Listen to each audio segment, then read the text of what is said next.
So ayun mga paps, magandang hapon and ayun, may nagpa-install sa atin ng M1 and Pia Horn and para sa kanyang Aerox B2. So ang gumawa dito si Kuya George yan. Good afternoon mga paps, nandito po tayo ngayon sa Paps Install Patero. Siyempre, meron tayong kinabitan na Aerox B2 ng M1 tapos Pia Gold. Okay? Yung setup natin sa M1, nandito yung switch niya. Since na Aerox siya, dito yung switch niya dito, mas malapit para mas malapit siyang mapipindot. Then yung sa may busina naman nandito sa ilalim ng bulsa. Yan, nasa loob lang siya. Yung back to stock niya.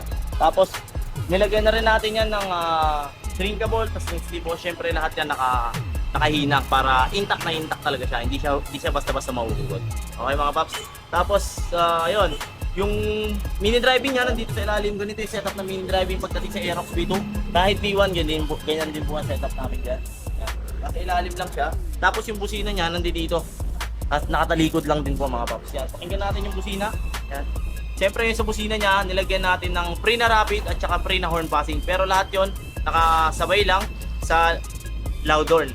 Tapos, kagandahan nun, pagka nagpa-rehistro ka, hindi siya basta-basta mapupunan sa rehistro. Gawa nung yung stock mo, stock lang. Wala tayong pinakailaman doon sa stock. Okay? Yan. Tulad ng ganyan stock.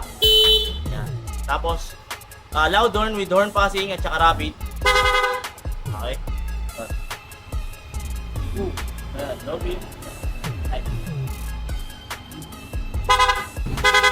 So yun mga paps, kung gusto nyo ng ganyang setup, alam nyo na kung saan pupunta dito lang sa Paps Install, Pateros Branch. Siyempre sa Paps Install, alagang paps ka. Peace!